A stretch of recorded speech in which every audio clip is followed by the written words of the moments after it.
Hello everybody, my name is Ethan and I am a CFI in training, and long story short, I have been waiting on a CFI check ride for a very long time, either due to pilot examiner availability or due to cancellations for weather. And I find myself in this limbo where I'm not very motivated at all to do any amount of studying, any amount of work, but I also know that I need to. So in an attempt to do that, I'm making these videos, and as is the theme of the channel, we're just going to see if I still got it. So in today's video, we are looking at the Private Pilot Airman Certification Standards, the ACS, and we are going to be talking about human factors. So human factors is a very broad spectrum. You can see here on the ACS we have A through L. We have a lot of different points. And that would be a very long video. So in today's video, we're just going to keep it simple. We're going to cover A and B, hypoxia and hyperventilation. So in this video, like we said, hypoxia and hyperventilation, we're going to be covering the different types of hypoxia, and then we'll also cover hyperventilation and its symptoms, the fixes for those things, and then any regulations associated with it. So we can start off with symptoms because symptoms are relatively the same for both hypoxia and hyperventilation. And in today's video, we are going to be in the PHAK Pilot's Handbook of Aeronautical Knowledge, Chapter 17, the aeromedical factors. So the symptoms of hypoxia, we have blue fingernails and lips, headache, decreased response to stimuli and increased reaction time, impaired judgment, euphoria, visual impairment, drowsiness, lightheaded or dizzy sensation, tingling in fingers and toes, and numbness. And then we can also look down, and these are for hyperventilation: visual impairment, unconsciousness, lightheaded or dizzy sensation, tingling sensations, hot and cold sensations, and muscle spasms. So as you can see, there's a couple of differences, with the main one being, like with hypoxia, we'll have the cyanosis, the blue fingernails and lips, or euphoria, things like that.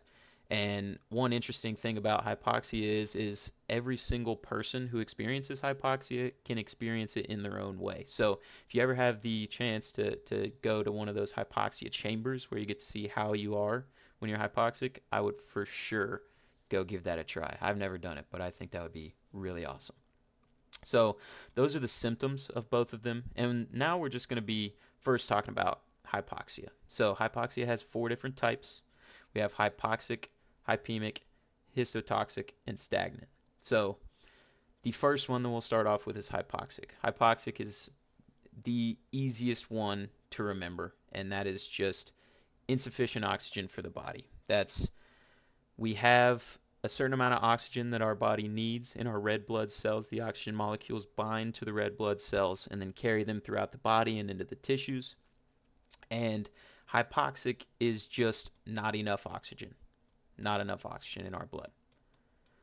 And with that, it typically is associated with how when we're flying, when we go up in altitude, there's a decrease in partial pressure. So when we have that decrease in pressure, there's just less air molecules, less oxygen molecules that are in the air, so less that our body is able to use.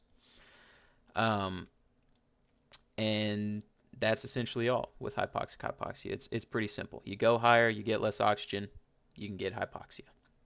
Then we have hypemic, which is just when our blood can't take up and transport a sufficient amount of oxygen. So typically what that's associated with is carbon monoxide poisoning. So that's what I'm going to write down for this. And with that, so like we talked about, our red blood cells, they bind to these oxygen molecules. But if we have carbon monoxide poisoning, which is something we'll cover in a later video, but if we have that, we can also become hypemic, hypoxic, because those carbon monoxide molecules will get inside of our blood, and those will bind to our red blood cells instead of oxygen. So we're just not going to be utilizing the correct molecule inside of our body, which is obviously not good for our body. Then we have histotoxic, which is just our blood can't sufficiently use the oxygen. And the way that I like to think about this is like your body, histotoxic is typically associated with alcohol or drugs, being impaired from alcohol or drugs. And the way that I like to think about it is, your red blood cells are drunk. They're not able to sufficiently use the oxygen, sufficiently, operate correctly. And then the last one is stagnant hypoxia, which is just hypoxia due to blood not moving. So this is either due to high G forces, or it could also be due to, if you had circulation issues or anything like that. Like if your blood is not able to sufficiently move, it's also not able to sufficiently get that blood or get that oxygen throughout your entire body and into your tissues. So that's where you run into issues there. So those are the 4 types of hypoxia. And one really fun thing that I heard recently that I really like is the bus analogy. So imagine you have this bus, and the bus is your red blood cells. The people inside the bus are the oxygen molecules, and the bus is taking you on a route throughout your body. So in this analogy, hypoxia, essentially you just don't have a full bus. It's you've just got a couple of people in there. It's not completely full. Hypemic is when you have that oxygen that's supposed to be on the bus, but something else gets on the bus instead. You're expecting to pick up these certain people from this stop, but instead a whole nother group of people came up.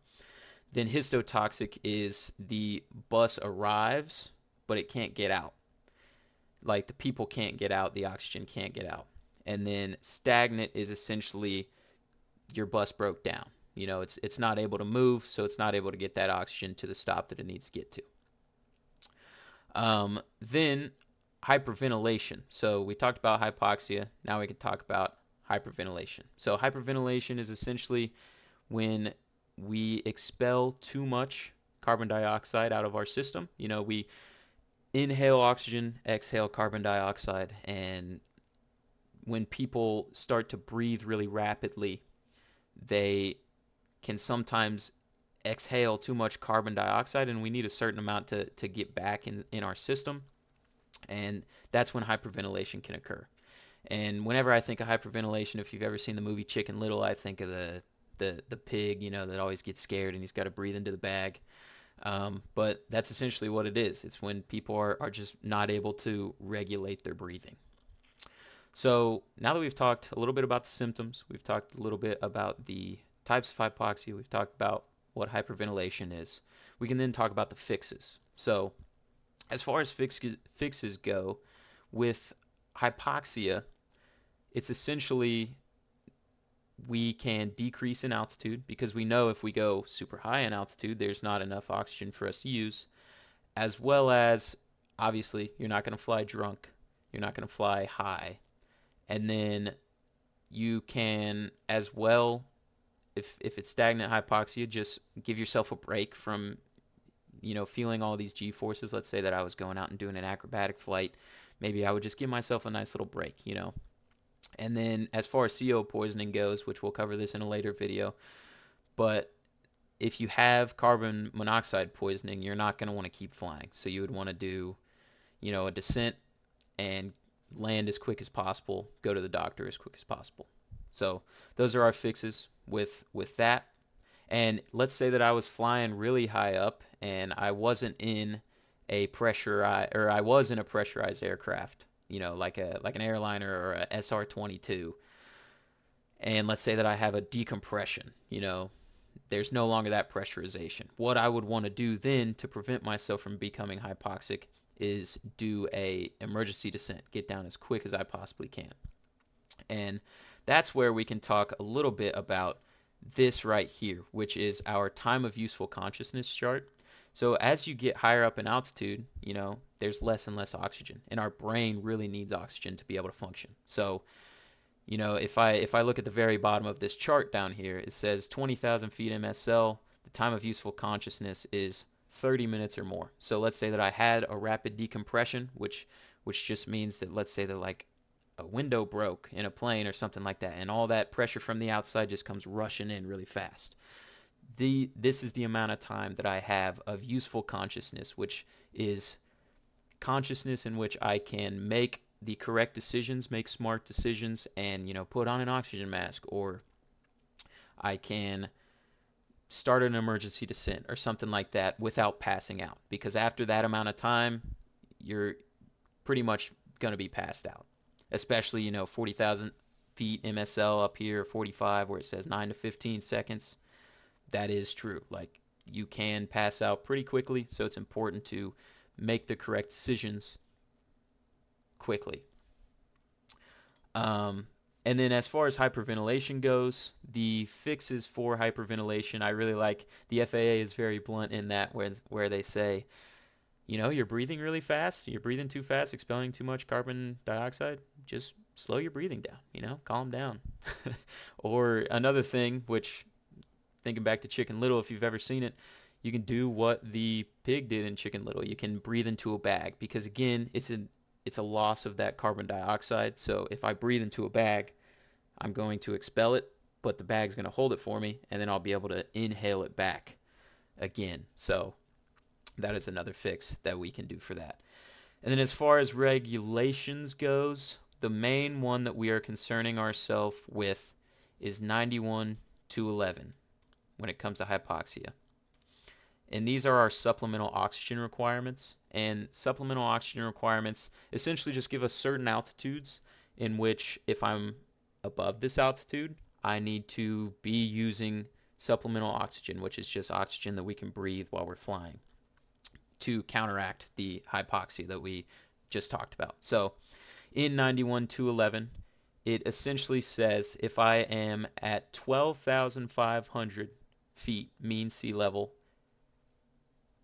in between that and 14,000 feet, and if I'm at that altitude for 30 minutes or more, cumulative, I need to be using supplemental oxygen as a pilot. So if I'm in between the block of 12,500 and 14,000 feet, and I fly there for 30 total minutes or more, then I need to be using supplemental oxygen. And it's, like I said, it's cumulative, so it's not one of those things where it's like, oh, I can go up to 12.5 and then stay there for 29 minutes and then come back down and then go back up for another 29 minutes.